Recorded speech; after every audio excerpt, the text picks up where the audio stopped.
Hello students, today we will discuss about Indian entrepreneurs abroad. हम देखेंगे कि हमारे यहाँ कौन कौन बिजनेसमैन थे जिन्होंने पैसा लगाया, जिन्होंने हमारी इकोनॉमी को ग्रो करने में मदद की थी, साथ ही साथ वर्ल्ड की इकोनॉमी को भी। जो लार्ज प्लांटेशन ओनर्स होते थे, जो लार्ज स्केल पे काम करने वाले थे, उन्हें बैंक से पैसा मिल जाता था, उन्हें मार्केट से पैसा मिल जाता था, यूरोपियन एजेंसीज पैसा दे देती थी। लेकिन जो पीजेंट्स होते थे, पीजेंट्स को कहाँ से पैसा मिलेगा? उनके तो कोई बड़े नेटवर्क भी नहीं होते थे। तो स्मॉल लेवल पे जो छोटे पीजेंट्स होते थे, आर्टिशंस होते थे, तो वीवर्स होते थे, उन्हें इंडियन एंटरप्रेन्योर्स पैसा देने का काम करते थे। तो इंडियन बैंकर्स जो थे वो डोमेस्टिक लेवल पे बहुत इम्पॉर्टेंट रोल प्ले करते थे, लेकिन इसका मतलब ये नहीं कि वो बाहर कहीं मार्केट पे नहीं होते थे। जो इंडियन एंटरप्रेन्योर्स थे उनका अब्रॉड मार्केट भी था, वो दूसरे देशों तक भी ट्रेड कैरी आउट करवाते थे या फिर दूसरे देशों तक बिजनेस एक्टिविटीज़ को कैरी आउट करते थे।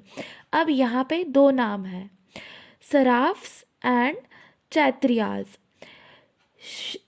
शिकारीपुरी सराफ्स एंड नोटू कोथारी चैत्रियाज, ये एक तरह से बैंकर्स और ट्रेडर्स के ग्रुप्स हैं। ये लोग पैसा लगाते थे, किस चीज़ में पैसा लगाते थे? जैसे जो भी ट्रेड हो रहा है, मान लो कोई एक ट्रेडर है और वो ट्रेडर JNK को बिलोंग करता है और उसे यहाँ से एप्पल जो है वो मिडल ईस्ट में बेच के आना है। अब उसके पास पैसा नहीं है, पैसा नहीं है तो क्या? अब जो फाइनेंसर्स हैं उसकी ज़रूरत उसे होगी। तो ये जो ग्रुप्स थे इनके पास में वो जाते थे और पैसा ले लेते थे एडवांस में। ये ट्रेड को फाइनेंस करते थे, बदले में ये कुछ एक्स्ट्रा चार्जेस जो हैं वो लेते थे। तो इस तरह से these are the groups and bankers या traders who financed export agriculture को फाइनेंस करते थे ये लोग। तो यूरोपियन बैंकर्स से भी पैसा उधार ले लेते थे ये लोग, या फिर अपना खुद का पैसा लगाते थे और इस तरह से ट्रेडर्स को फाइनेंस करते थे। ये सिस्टम था इनका। अब ऐसा तो नहीं है कि उस समय पे ऑनलाइन ट्रांसफ़र सिस्टम चलता था, इन्हें क्या करना पड़ता था? पैसा एक जगह से दूसरी जगह ट्रांसफ़र भी करना पड़ता था। तो नेटवर्किंग बहुत स्ट्रांग होती थी। सोचो, जब कोई टेलीफोन नहीं है, मोबाइल नहीं है, उसके बावजूद भी क्या था? नेटवर्किंग बहुत स्ट्रांग थी, अच्छी थी। तो एक पूरा सिस्टम था जो ट्रेड को फाइनेंस करने में मदद करते थे, बैंकर्स की तरह काम करते थे। अब देखो, यूरोपियन कॉलोनाइजर्स इंडिया में आए, पुर्तगीज आए, फ्रेंच आए, ब्रिटिश आए। अब इन लोगों ने क्या करा? इंडिया के साथ साथ में अफ्रीका में भी अपनी कॉलोनीज़ बनाई। जब इंडिया में आए, उनकी पहचान हमारे इंडियन ट्रेडर्स और मनी लैंडर्स से हो गई। अब इंडियन ट्रेडर्स और मनी लैंडर्स ने क्या सोचा? इन्होंने सोचा कि यूरोपियन कॉलोनाइजर्स अफ्रीका में भी इनके कांटेक्ट हैं, क्यों ना हम भी हमारा ट्रेड अफ्रीका तक ले जाएं। तो जहाँ जहाँ यूरोपियन कॉलोनाइजर्स के ट्रेड को फाइनेंस करते हुए अफ्रीका में भी हमारे जो एंटरप्रेन्योर्स थे, जो बैंकर्स थे, फाइनेंसर्स थे, उन लोगों ने क्या करा? उन लोगों ने अपनी जड़ें जमा ली थी वहाँ पे। फॉर एग्जांपल, जैसे हैदराबादी सिंधी ट्रेडर्स जो थे, ये लोग इस तरह से फाइनेंस करते थे, दूसरी दूसरी कंट्रीज़ में अफ्रीका तक पैसा पहुँचाते थे, ट्रेड को ऑपरेट करने में मदद करवाते थे। जो हैदराबादी सिंधीज़ थे, इनके ट्रेड जो होते थे, ये पैसा भी लगाते थे और गुड्स का ट्रेड भी करते थे। तो ये लोग क्या प्रोडक्ट बेचते थे? तो लोकल और इम्पोर्टेड क्यूरियस होते थे, उन्हें एक जगह से दूसरी जगह बेचते थे। जैसे यूरोपियन मार्केट में अगर किसी इंडियन प्रोडक्ट की मांग है, डिमांड है, तो उसे बेच दिया जाता था वहाँ इंडिया से ले जाके। तो हैदराबादी सिंधी ट्रेडर्स एग्जाम्पल है इंडियन एंटरप्रेन्योर्स अब्रॉड। तो जो दूसरे देशों में हमारे यहाँ के एंटरप्रेन्योर्स जा रहे थे, उनका एग्ज़ाम्पल है ये। तो जो बिज़ी पोर्ट्स होते थे, बिज़ी पोर्ट्स में जैसे अफ्रीकन कोस्ट लाइन के बिज़ी पोर्ट्स हो जाएंगे, यूरोप के बिज़ी पोर्ट्स, इंडिया में अगर अरेबियन सी में देखा जाए तो वहाँ के बिज़ी पोर्ट्स जो हैं सूरत एक्स्ट्रा तो इन बिजी पोर्ट से ट्रेड किया जाता था और वर्ल्ड वाइड कमोडिटीज़ को एक्सपोर्ट इंपोर्ट किया जाता था। इसमें इंडियन ट्रेडर्स इंक्लूडेड रहते थे। अब ये सब क्यों पॉसिबल हो पाया था? Through safe and comfortable passenger vessels, जो समुद्र में जहाज़ वगैरह चलते थे, इनके आने से चीज़ें और स्मूथ हुई और बेहतर होने लगी। तो हमारे यहाँ ट्रेडर्स भी थे, एंटरप्रेन्योर्स भी थे। उसके बाद हमारा टॉपिक है Indian trade colonialism and the global world. Traditional system क्या था कि इंडिया में जो गुड्स बन रहे थे उसका एक्सपोर्ट होता था। जो इंडिया में मशीन मेड क्लोथ्स होते थे, उन मशीन मेड क्लोथ्स को इंपोर्ट किया जाता था ब्रिटेन में, या जो हैंडमेड क्लोथ्स होते थे उन्हें इंपोर्ट किया जाता था ब्रिटेन में। इंडिया के द्वारा एक्सपोर्ट किया जाता था और ब्रिटेन इंपोर्ट करवाता था। फिर चीज़ें बदली। कैसे? ब्रिटेन में कॉटन मैन्युफैक्चरिंग इंडस्ट्रीज इस्टेब्लिश हो जाती है। ब्रिटेन में अब इंडस्ट्री आ गई है। इंडस्ट्री क्या बनाएगी? Machine made clothes. अधिकतर अभी तक इंडिया में हाथ से क्लोथ्स बनते थे, उनकी डिमांड थी बहुत ज़्यादा ब्रिटेन में, लोग बहुत ख़रीदना चाहते थे, तो इंडियन वीवर्स को गुड्स हमेशा जो है उनके बिकते थे। इंडिया के जो क्लोथ्स थे और ब्रिटेन में जो इंडस्ट्रीज़ में क्लोथ्स बनाए जाते थे, उन दोनों को अगर कंपेयर किया जाए तो वीवर्स के द्वारा बनाए गए क्लोथ्स हमेशा अच्छे लगते थे लोगों को, उसमें यूनिकनेस होती थी, क्वालिटी ज़्यादा अच्छी होती थी। तो उसके चलते ब्रिटेन की जो इंडस्ट्रीज़ थी, जो इंडस्ट्रियल ओनर्स थे, उन लोगों के उन्हें ऐसा लगने लगा कि इंडिया से जो गुड्स हमारी कंट्री में इंपोर्ट करवा रहे हैं हम लोग, ये हमें कंपटीशन दे रहे हैं। तो ब्रिटेन के जो इंडस्ट्रियल ओनर्स थे, उन्होंने गवर्नमेंट को प्रेशराइज़ किया। कहाँ की गवर्नमेंट को? ब्रिटेन की गवर्नमेंट को। तो गवर्नमेंट को प्रेशराइज़ करा कि जो इंडिया से गुड्स इंपोर्ट हो रहे हैं हमारी कंट्री में, इन गुड्स को बंद करा दिया जाए। तो ये जो इंपोर्ट हो रहा था ब्रिटेन में, उस इंपोर्ट को रोकने को बोला किसने? इंडस्ट्रियल ओनर्स ने, क्योंकि कंपटीशन था, वो अपने गुड्स को नहीं बेच पा रहे थे। और उन्होंने गवर्नमेंट का क्या बोला गवर्नमेंट को कि ये जो मशीन मेड क्लोथ्स ब्रिटेन में बन रहे हैं, इन्हें इंडिया ले जाके बेचो। तो ये इंडियन वीवर्स के लिए प्रॉब्लम हो गई। एक तो जो फॉरेन मार्केट था, जो इंटरनेशनल मार्केट में बेचते थे, वहाँ पे डिफ़िकल्टीज आने लगी। तो इंडियन ट्रेड जो था, जो हम एक्सपोर्ट करते थे, वो हैम्पर हो गया। साथ ही domestic market was also flooded. Britain में जो मशीन मेड क्लोथ्स बन रहे थे, अब वो भी इंडिया में बेचे जाने लगे। तो हमारे इंडियन वीवर्स की हालत प्रस्त हो गई थी। इन्होंने क्या किया? इंडिया से जो गुड्स जाते थे, एक्सपोर्ट होते थे ब्रिटेन के लिए, तो वहाँ की गवर्नमेंट ने क्या करा? इंडिया से जो इंपोर्ट हम ब्रिटेन को कर रहे थे, उनके ऊपर टैरिफ्स बढ़ा दिए। टैरिफ मतलब टैक्स। और इसी के चलते इंडियन गुड्स जो भी थे, वो अपना मार्केट खो बैठे। कहाँ पर? ब्रिटेन का मार्केट भी और अपनी कंट्री का भी, क्योंकि ब्रिटेन से भी मशीन मेड गुड्स आ रहे थे। अब कुछ डाटा दिया है कि export of India in cotton textiles, हम जो कॉटन टेक्सटाइल्स का एक्सपोर्ट करते थे हमारी कंट्री से, तो वो 1800 में 30% कॉटन टेक्सटाइल्स को हम एक्सपोर्ट करते थे। तो फिर वो एक्सपोर्ट डिक्लाइन हुआ, 15% पे आ गया 1815 में, और 1870 तक वो 3% हो गया, क्योंकि ब्रिटिशर्स ने बहुत ज़्यादा टैरिफ लगा दिए थे।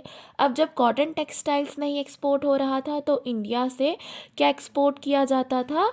जो मैन्युफैक्चर्ड गुड्स थे, उनका एक्सपोर्ट डिक्लाइन हुआ, लेकिन रॉ मटेरियल्स का एक्सपोर्ट बढ़ा। रॉ मटेरियल्स क्या है? कॉटन गुड्स नहीं जा रहे हैं, इंडस्ट्रीज़ ज़रूर खुली हैं ब्रिटेन में।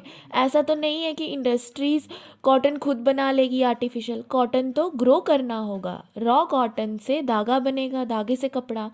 ब्रिटेन के इंडस्ट्रियलिस्ट क्या बोल रहे थे कि यहाँ पे फिनिश्ड गुड्स ना आए, मतलब कपड़ा ना आए, लेकिन रॉ मटेरियल तो चाहिए। तो इंडिया से रॉ मटेरियल की क्वांटिटी अब ज़्यादा इंक्रीज़ हुई। पहले हमारे यहाँ से फिनिश्ड गुड्स जाते थे, लेकिन अब रॉ मटेरियल जाएगा, क्योंकि वहाँ की इंडस्ट्रीज़ को रॉ मटेरियल की ज़रूरत पड़ेगी। तो रॉ मटेरियल का एक्सपोर्ट बढ़ा। फॉर एग्ज़ाम्पल, हम कभी सिर्फ 50% रॉ कॉटन को एक्सपोर्ट करते थे, लेकिन वही उसकी क्वांटिटी अब 35% और बढ़ गई। तो वैसे ही इंडिगो को भी एक्सपोर्ट किया जाने लगा कपड़ों की कलरिंग के लिए। ओपीएम भी होता था इंडिया में, ओपीएम ग्रो होता था। ओपीएम चाइना को बेचते थे ब्रिटिशर्स, चाइना से टी लेते थे।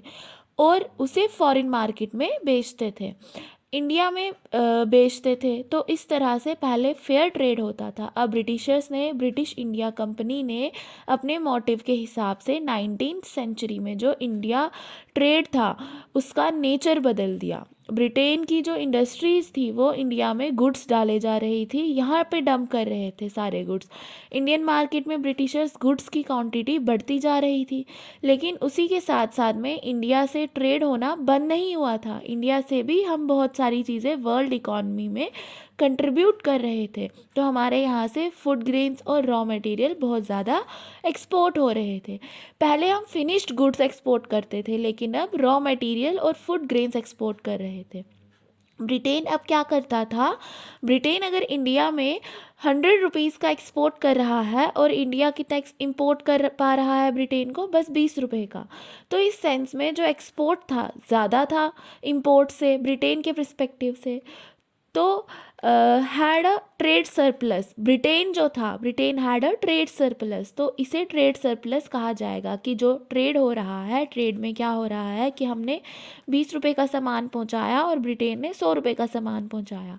तो उन्होंने हमें 20 दिए और हमने उन्हें 100 दिए, तो उन्हें 80 का फ़ायदा हुआ। तो इस सेंस में अगर देखा जाए तो ट्रेड सरप्लस था ब्रिटेन के पास। देखा जाए तो ग्लोबल सिस्टम पे क्या इम्प्लीकेशंस थे, अब ऐसा तो नहीं है ब्रिटेन हर जगह ऐसा ही कर रहा है, हम उसकी कॉलोनी थे इसीलिए वो ऐसा कर पा रहा था। लेकिन अब मान लीजिए दूसरी कंट्री है, हमारे यहाँ ब्रिटेन ट्रेड सरप्लस कर रहा है, लेकिन हो सकता है कि वहाँ वो ट्रेड डिपॉजिट हो सकता है कि ब्रिटेन कम एक्सपोर्ट करता हो दूसरी कंट्री में, तो यहाँ पे दूसरी कंट्री के साथ ट्रेड डेफिसिट हो रहा था। यहाँ ब्रिटेन को अपनी जेब से पैसा देना पड़ रहा था। अब कोई मशीन तो थी नहीं ब्रिटेन के पास, तो वो अपने इस ट्रेड डेफिसिट को कैसे मैनेज करता था, तो इंडिया के साथ ट्रेड सरप्लस हो रहा था उससे मैनेज करता था। तो ये पूरा फिनोमिना चल रहा था उस टाइम पे कि हमारे यहाँ से जो ब्रिटिश मैन्युफैक्चर्ड गुड्स आते थे उससे ब्रिटेन बहुत पैसा कमाता था, और उस पैसे से जिन जिन कंट्रीज़ के साथ उनका ट्रेड डेफिसिट था उस ट्रेड डेफिसिट को मैनेज करने में वो यूज़ करता था। तो यही बताया गया है कि वर्किंग ऑफ मल्टीलेटरल सेटलमेंट, तो ये बायलेटरल नहीं है, मल्टीलेटरल है। मल्टीलेटरल मतलब बहुत सारे देशों के बीच आपस में जो ट्रांजैक्शन हो रहा है उसको सेटलमेंट कैसे करता था ब्रिटेन। ब्रिटेन क्या करता था, इंडिया से पैसे लेता था, वो हमेशा उसका ट्रेड सरप्लस रहता था, तो दूसरी कंट्रीज़ थी जिनके साथ उसका ट्रेड डेफिसिट होता था उसे वो पैसे दे दिया करता था। तो ये मल्टीलेटरल सेटलमेंट चल रहा था कि ब्रिटेन अपनी कंपनी को मेंटेन कर पा रहा था और उसकी जो भी ज़रूरत थी डायरेक्टली इनडायरेक्टली इंडिया पूरी करता था। और इस तरह से क्या कर रहे थे, हम चाहते हुए या ना चाहते हुए भी ब्रिटेन की मदद कर रहे थे। कैसे, उसके जो ट्रेड डेफिसिट हो रहे थे, कहीं कहीं पे ऐसी भी सिचुएशन आई थी कि ब्रिटेन को पैसा देना पड़ रहा था, तो वो पैसा कहाँ से देता था ब्रिटेन, जो इंडिया से लूट के ले जाता था एक तरह से। उसके चलते क्या होता था कि इंडिया ने इस तरह से मदद करना चालू कर दिया। अब ये चाहे या ना चाहे, लेकिन फिर भी मदद तो हो रही थी, हम उस समय पे उनके अंडर में थे, तो अपने आप मदद हो रही थी। और इंडिया का रोल कहीं ना कहीं वर्ल्ड इकॉनमी में बहुत इम्पॉर्टेंट रहा है। कैसे रहा, क्योंकि ब्रिटेन की इकॉनमी वर्ल्ड की दूसरी कंट्रीज़ के साथ जुड़ी हुई है, और वो सिर्फ इस कारण से दे पा रहा है क्योंकि वो इंडिया से लूटता आ रहा है। ब्रिटेन का ये जो ट्रेड सरप्लस था हेल्प्ड टू पे होम चार्जेस। होम चार्जेस मतलब जैसे हमारे यहाँ ब्रिटिश ऑफिसर्स आए, ब्रिटिश ऑफिसर जब इंडिया में आए, ऐसा नहीं है कि जो वहाँ की क्वीन थी उन्होंने उसे पैसा दे दिया कि जाओ, हाँ तुम इंडिया जाओ।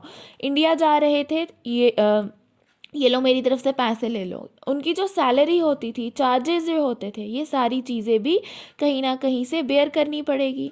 तो ये सारे चार्जेस कहाँ से बेयर होते थे, तो ये जो ट्रेड सरप्लस में पैसा ऊपर बचता था, इसी पैसे से क्या होता था कि सारा मेंटेनेंस का कॉस्ट निकल जाता था। जो ब्रिटिश ऑफिसर्स थे उनके रिटायरमेंट के बाद उनको पेंशन देना, वो सब कुछ सैलरी जो ऑफिशियल चार्जेस थे, तो वो हमारे पैसे से ही पूरा कर रहे थे।